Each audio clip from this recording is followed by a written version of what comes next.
So hello everyone, welcome back to your channel. Guys, आज के इस वीडियो में पेमेंट ऑफ बोनस एक्ट के बारे में बात करेंगे। जैसा कि आपको पता है कि मैं अगर कोई वीडियो बनाता हूँ लॉ में या किसी भी अदर चीज़ों पे, तो मैं कोशिश करता हूँ बिल्कुल इजी टू इजी लैंग्वेज में आपको मैं समझाने की कोशिश करूँ। तो गाइस, एक और बार मैं आपके लिए एक वीडियो लेके आया हूँ जिस पे सिर्फ हम बात करने वाले हैं आज पेमेंट ऑफ बोनस एक्ट के बारे में, जो कि 1965 में ये आया था। ठीक है, अब बात करते हैं। देखो, this act is applicable to whole of India. सबसे पहले हम बात करेंगे एप्लीकेबल कहाँ होता है। एप्लीकेबल होता है ये होल ऑफ इंडिया के बारे, होल ऑफ इंडिया। ठीक है, यानी पूरे इंडिया में इस एक्ट को एप्लीकेबल किया गया है। ठीक है, उसके बाद this act is applicable to all factory plus any establishment in which 20 or more employees are working on any day during accounting year. तो गाइज, ये एप्लीकेबल कहाँ होता है? ये एप्लीकेबल होता है सबसे पहले होल ऑफ इंडिया। ठीक है, पूरे इंडिया में इंक्लूडिंग जम्मू एंड कश्मीर। और उसके बाद ये ऑल फैक्ट्री पे एप्लीकेबल है, प्लस एनी इस्टेब्लिशमेंट, किसी भी इस्टेब्लिशमेंट में जहाँ पे 20 या 20 से ज़्यादा एम्प्लॉय काम कर रहे होंगे किसी भी अकाउंटिंग डे में, अकाउंटिंग ईयर में किसी भी दिन। ठीक है, तो वो किसके अंदर आएंगे? वो पेमेंट ऑफ बोनस एक्ट के अंदर आएंगे। ठीक है, उसके बाद हम बात करते हैं थर्ड पॉइंट, जो कि हमारा the object of payment of bonus act is like is timely payment of bonus to each employ. ये एक्ट लाया क्यों गया था? तो बेसिकली इस एक्ट का जो मेन ऑब्जेक्ट था वो ये था कि पेमेंट जो है ना, वो जितने भी हमारे एम्प्लॉय है या वर्कर है, उनको टाइम टू टाइम क्या होता था, उनको बोनस रिसीव नहीं हो पाते थे। तो इसी के लिए ये एक्ट क्या हुआ, इस्टेब्लिश किया गया। ठीक है, जो कि एक एम्प्लॉय या एक वर्कर, इन सब के हित के लिए बनाया गया। ठीक है, उसके बाद हम बात करते हैं कि employee means any employee whose salary या wages not exceeding 21,000 per month. किसी भी महीने में, यानी उसकी सैलरी या वेजेस, ठीक है, महीने में 21,000 से ऊपर नहीं होना चाहिए, उसी के नीचे होना चाहिए। जो भी इस 21,000 का जो एक लिमिट है उसके नीचे जो भी लाई करेगा, ठीक है, ये एक्ट उसी के लिए बेसिकली। ठीक है, उसके बाद हम बात करेंगे who is eligible for bonus. Guys, ध्यान से सुनते रहना। मैं आपको यकीन दिलाता हूँ ये पूरा चैप्टर आपको बिल्कुल सही से समझ में आया होगा, आएगा। ठीक है, अभी तक जितना समझाया वो भी आपको समझ में आया होगा। ठीक है, अभी अब मैं आगे के जितने भी इसके बाकी के जो टॉपिक है वो भी आपको धीरे धीरे कंप्लीट करवाते जा रहा हूँ। ठीक है, वो भी जैसे जैसे चैप्टर जब मैं बोलूँगा ना खत्म हो गया, उसके बाद आप कमेंट करके बताओगे खुद कि हाँ भैया ये चीज़ मुझे आ गया समझ। ठीक है, तो उसके बाद हम बात करते हैं who is eligible for bonus. ये बोनस जो है उसके लिए एलिजिबल है कौन आखिरकार? ठीक है, तो अब इसकी मैं बात करता हूँ। If employ worked in establishment at least 30 working days, यानी वो एम्प्लॉय जो पूरे इस्टेब्लिशमेंट में कम से कम 30 दिन भी काम किया होगा तो वो एलिजिबल हो जाता है बोनस के लिए। ठीक है, अब देखो उस 30 डेज में क्या क्या इंक्लूड किए जाएंगे। 30 वर्किंग डे, अब यहाँ देखो, includes laid off day. Laid off day क्या होता है? जो भी हमारी छुट्टी वाले दिन होते हैं। ठीक है, छुट्टी यानी संडे हो गया या कोई भी दशहरा हो गया, कोई भी फेस्टिवल वगैरह जो छुट्टी के दिन होते हैं बेसिकली। ठीक है, वो होते हैं लेड ऑफ डे।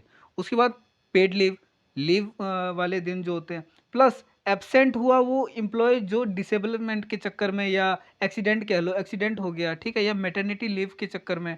ठीक है, तो वो क्या होंगे? वो इंक्लूड किए जाएंगे वर्किंग डेज के अंदर। ठीक है, उसके बाद बात करते हैं मिनिमम एंड मैक्सिमम बोनस। तो गाइज यहाँ सबसे पहले मैं बताना चाहूँगा इसका मैक्सिमम बोनस जो है वो है 20% ऑफ सैलरी। इसके बाद कोई भी इसका अलग से एक कोई अलग चीज़ नहीं है, बस एक ही इसके अंदर पॉइंट है कि 20% ऑफ सैलरी जो है वो हमारा मैक्सिमम बोनस वहाँ तक ही ले पाएगा। ठीक है, उसके ये एक्ट के लिए है, मतलब एक्ट के हिसाब से 20% ऑफ सैलरी। अब अगर बोनस वो आपका जो एम्प्लॉय है अगर बढ़िया है, बहुत अच्छा है, ठीक है, तो 25% भी दे सकता है, कितना भी दे सकता है, मतलब ज़्यादा से ज़्यादा वो कितना भी दे सकता है, लेकिन एक एक्ट के लिए वो मैक्सिमम कितना है?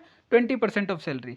ठीक है, अब मिनिमम बोनस की अगर मैं बात करूं तो मिनिमम बोनस के लिए देखो मैं बात करता हूं 8.33% ऑफ सैलरी, यानी सैलरी का 8.33%, ये क्या है? मिनिमम बोनस का है। या तो 8.33 या 100%, which sorry ₹100, which ever is high, यानी इन दोनों में से जो ज़्यादा होगा यानी हाइयर होगा वो मिलेगा। बेसिकली इसके कहने का मतलब ये कम से कम 100 रुपये जो है ना वो उसको मिनिमम मिलेंगे ही बोनस के रूप में।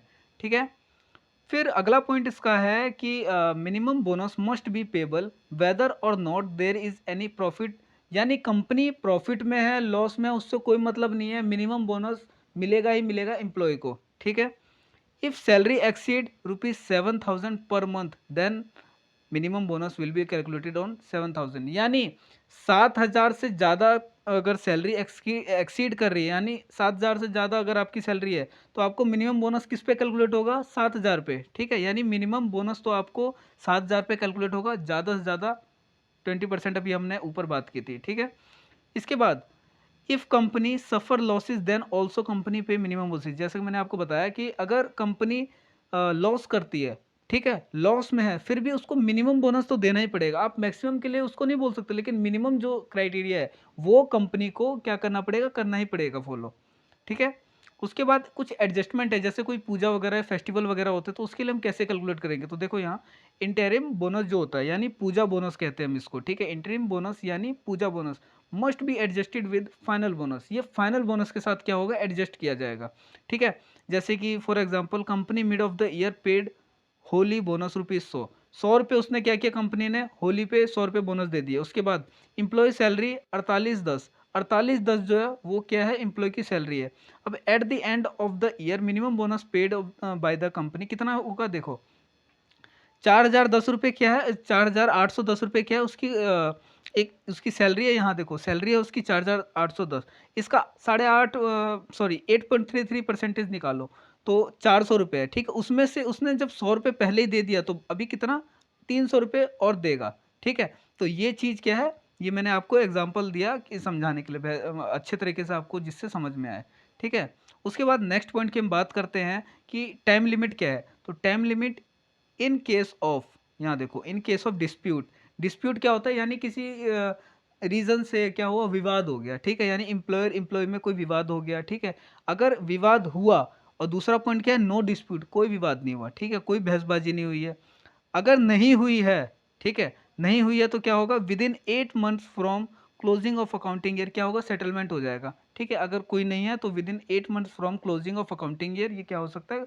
सेटअप हो सकता है यहाँ पे। ठीक है, और अगर कोई विवाद एग्जिस्ट हुआ है, ठीक है, बोनस से रिलेटेड, तो with in 1 month from settlement of dispute क्या करेगा? विद इन 1 मंथ उसको क्लियर करना पड़ेगा। ठीक है, अब देखो procedure procedure for recovery of bonus due from employer. अगर एम्प्लॉयर से बोनस रिकवर नहीं हो, मतलब रिकवर करवाने की ये कुछ टेक्निक है। ठीक है, प्रोसीजर ये क्या है? प्रोसीजर है कैसे हम एम्प्लॉयर से बोनस रिकवर करवाएंगे अपने जो ड्यू है हमारे बोनस। ठीक है, अब देखो application made to appropriate government. Appropriate government से हमें एप्लीकेशन लिख के देना पड़ेगा। ठीक है, ये कौन करेगा? अभी बताता हूँ मैं। अप्रोप्रिएट गवर्नमेंट को एप्लीकेशन सबसे पहले देना पड़ेगा। उसके बाद इफ़ अप्रोप्रिएट गवर्नमेंट सेटिस्फाई, अगर सेटिस्फाई हो जाता है तब इशू करेगा वो certificate to the collector for payment, जिसको कलेक्ट करना पड़ेगा। जो पेमेंट के कलेक्टर होंगे ना, उसको क्या करेगा ये? एक सर्टिफिकेट इशू करेगा। कौन? Appropriate government. उसके बाद बात करते हैं एप्लीकेशन मेड किसके, कौन एप्लीकेशन बनाएगा? एप्लीकेशन भेजेगा एम्प्लॉय खुद बना के भेज सकता है, या अपने लीगल हायर से भिजवाएगा, या कोई ऑथराइज्ड पर्सन अपना जैसे मेरा कोई ऑथराइज्ड पर्सन हुआ, ठीक है, उसके थ्रू भी क्या करवा सकता है? एप्लीकेशन बनवा सकता है। तो गाइज ये क्या था? ये बेसिकली मैंने आपको कौन सा एक्ट समझाने की कोशिश की? Payment of bonus act. ठीक है, तो गाइज होप करता हूँ आपको ये वीडियो पसंद आई होगी, और कमेंट करके जरूर बताना अगर आपको समझ में आया। ठीक है, तो पेमेंट ऑफ बोनस एक्ट इसी के साथ इसी के साथ क्या होता है? खत्म होता है। और गाइज होप करता हूँ आपको वीडियो समझ में आई होगी। अगर अच्छा लगा वीडियो तो गाइज ज़रूर अपने दोस्तों के साथ शेयर करना, और चैनल को सब्सक्राइब करना, वीडियो को लाइक करना, और कमेंट करके ज़रूर बताना वीडियो कैसी लगी। ठीक है, तो इसी के साथ मिलता हूँ नेक्स्ट वीडियो में। Till then bye bye.